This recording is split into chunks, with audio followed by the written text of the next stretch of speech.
Greetings, all praise the King. Welcome to Eyewitness, an eye with an eye, where we reason to discover the truth, an unscripted source supporting the struggle for international justice. Today, topic on emotions. Most people go about their life trying to make things easier. In most cases have to, because if they don't, they won't survive, or at least not comfortably, and they certainly won't be seen as a success. And people measure their value based on what others think. These are worldly people. They're also considered pagans. In this world, people are discouraged from being emotional because it's seen as a weakness. However, emotions have been around for quite some time. Actually, before the man developed his structure of rule, the monkey law, that imposes its will over most people. There was actually emotions. So they're seen as a weakness. And why is that, Well, perhaps it's people that don't want others to show their emotions. If you go into the court, like for example, which is, you could say, the most powerful institution on the planet, emotions are discouraged. If a person gets emotional, a lot of times they'll stop the proceedings. And so there's something about this. It's obviously a threat. What is it that emotions do? Emotions reach people. They are something people feel.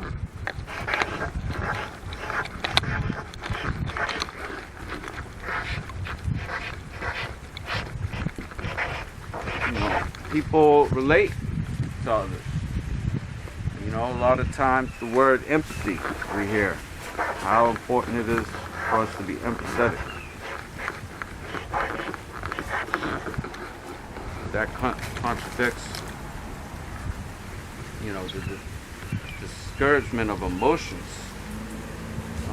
because empathy is the showing of care. This is a kind of emotion, but this is similar to how we're told to love by the people that are doing the most hating.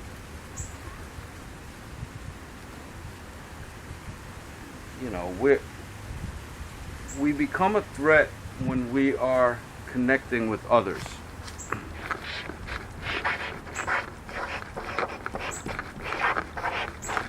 From the scripture, we know that popularity was always a threat to the rulers. When the Christ became noticed, and the Christ was careful to do his work in secret, to show the humility, and so that it was not to alert those rulers to come and take him away from his business before the time was to come, if that were to be. But the example is there. Whereas the Christ was not trying to be famous. However, his enemies were also trying to keep him from being famous. They both had the same goals here.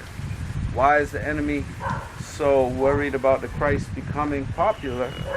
Is because that's what the enemy relies on, popularity for their own power.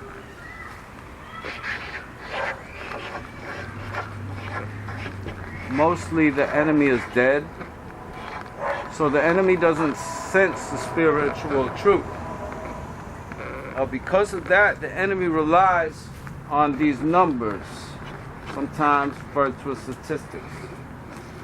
And the enemy looks at this as logic to move in that particular direction. We spoke about the worshiping and serving of the beast is what the enemy seeks for the populations. The enemy has to sell their lie. And they do so by convincing others that their life will become better. They're able to do this today, by the device. And so the enemy now uses these numbers to his advantage to maintain power over the peoples. We know that those have power are those that will be served. So the enemy seeks to be served. The enemy seeks to live in comfort more so than others, and to be seen as more of a success than others. Remember, that Lucifer had attempted to exalt himself above that which was his given position, and therefore Lucifer was cast onto the earth. So Lucifer still, we could assume, has the same goals, to exalt himself. The Tower of Babel was built to reach the heights. The man required work to build the tower. The tower is represented by the triangle, which is the symbol for the classism. The man has to contain the classism because that's how the man stays on top. Life to the man is boring if the man doesn't rule over others. A lot of the people that we had mentioned that go about their life trying to make their life easier would also like to be in that position. It's dangerous because when they do reach these artificial heights, then they also wield power over those underneath them. Without regard to, what they had themselves had to go through.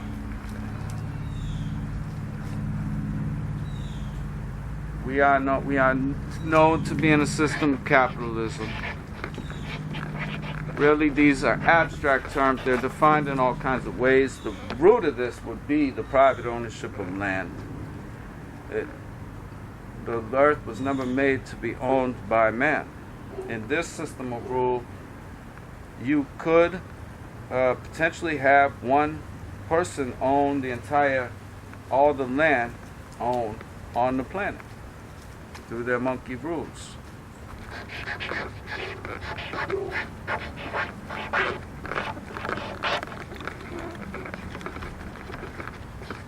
It's not logical, but it's the way it is because the way that the capital flows. Now, a social system would encourage emotions because it's real. That's really what we're dealing with. We're dealing with a reality, or we're dealing with the illusion.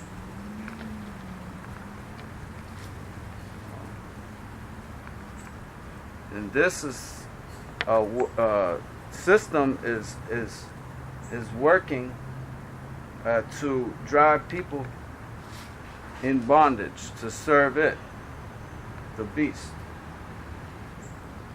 Now, if people are emotional, they'll reach others, and the result will not be as prosperous for the capitalists. So, examples is if you're in a company, your boss and stuff, they're going to tell you, keep the emotions out. They discourage you from dating women or whatever in the company because things get emotional. It takes away from the business. So it's not that this is not something it's part of the structure of law that drives this economy. Right? So in a social setting, the idea would be for all problems and things to be worked out, and then for people to move forward as a unit to achieve its goals. But this system will suppress those emotions and then, essentially force people to move forward to achieve its goals. So one system kind of clears people of their trouble and burdens from their shoulders, and the other system just forces people to keep those troubles inward. As a result, you're going to have crime. People are going to act out. Bad things will happen. This now becomes a source of revenue for those ruling classes. We talked, there's a difference between the ruling class and the world class. The ruling class function is the Pharisees. And the world classes are like the Sadducees.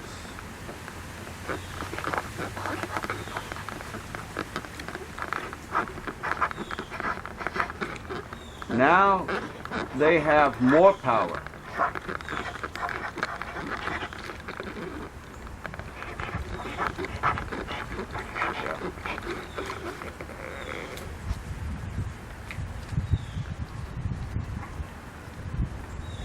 In a indigenous community, people are one tribe. When they have conflict, they sit down and work things out. There's no strife among one another. The ruling classes need to maintain power, so by causing strife amongst the bottom of the population, they're able to rule over them by imposing the kind of restrictions or sanctions upon them, which push people into despair. People in despair, they're not able to organize, they're not able to communicate effectively. There's lots of things that people are not able to function to build a effective resistance. If people don't have funding, for example, and they're looking to start an organization, where do they go? Like, where do they go? How do they reach people? Like, on the device? If they don't have millions and millions of dollars, like the rest of the institutional players, then how do they actually become known? And to get the funding, the capital class will benefit, because anytime that the currency is exchanged, they're getting a little piece of that action. So again, the emotions drive people. It's people have to have the willpower, to get anything accomplished, just to get out of bed. And the emotions, when people see a movie even that's emotional, people have, like when you were young and you saw Karate Kid, it's just like you were driven now to go do some kung fu.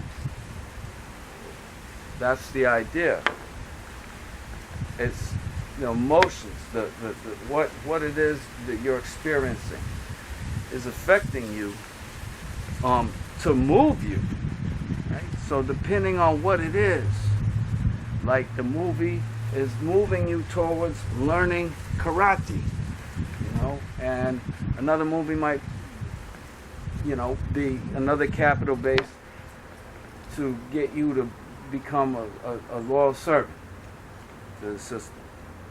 So it's a kind of a depiction of an emotion, but that's not the real emotion. That's an emotion that's received. It's in you, but it didn't come from someone else. Yeah? So, it may be an inherent emotion, but not or one that's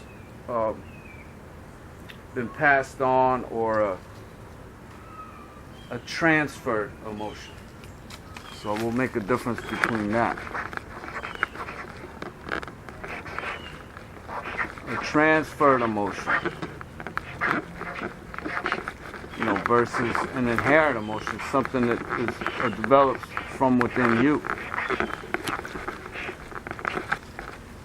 Now the Babylon can suppress to the point where, we are flooded with certain content. As long as you're listening or seeing something else, that's what you're going to think about. So they can affect your inherent emotions that way. But nevertheless, they don't have as much power over the inherent emotions as they do over the transferred emotions, like when they make rules so that people don't get emotional.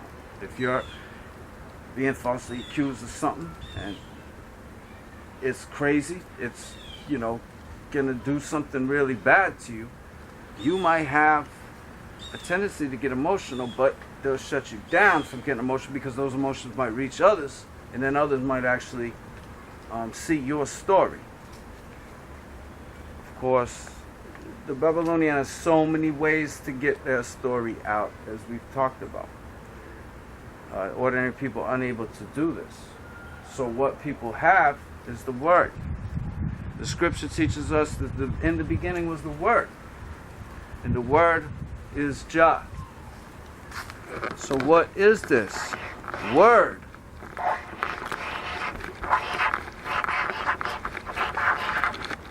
Is truth.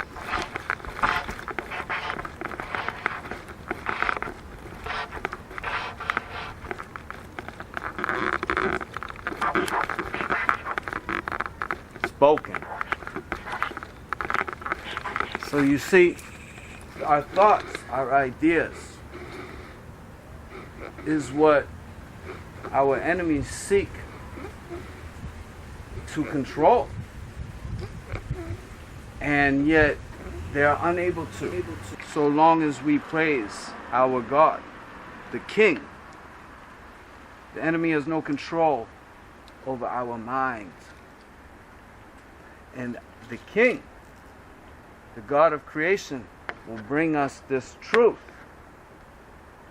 Yet only as spoken does it become the Word.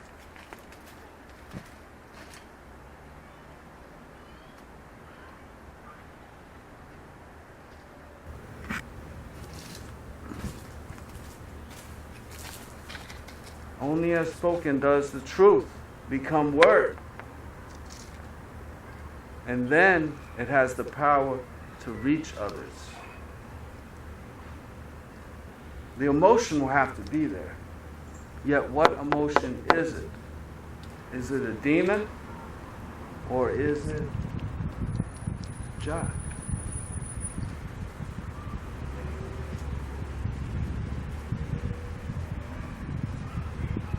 And the truth is how we will know. The fruits that we bear.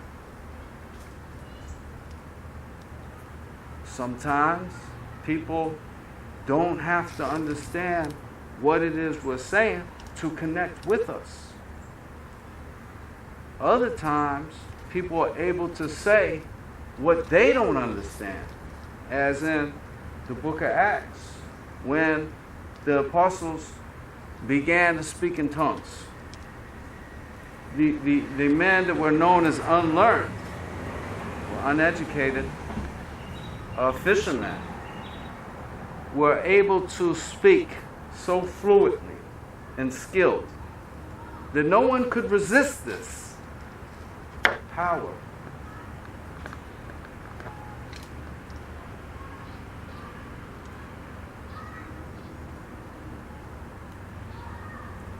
So in this day, it's not that emotions are bad is that we must know when and how to use them.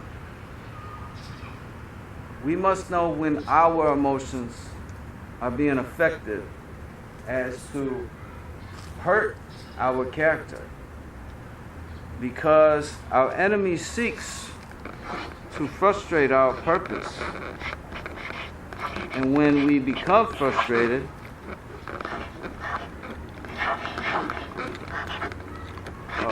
we lose power.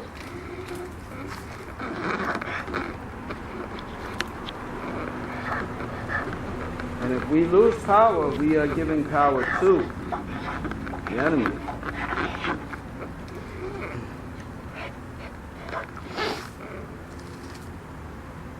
And we're giving that power to the enemy in the form of a disconnect with others.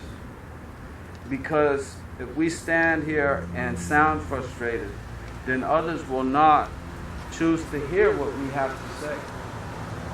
The enemy has gotten the best of us. They've inflicted us with their wounds.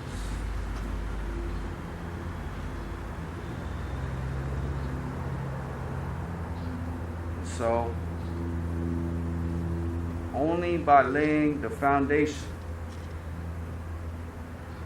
first is the temple built,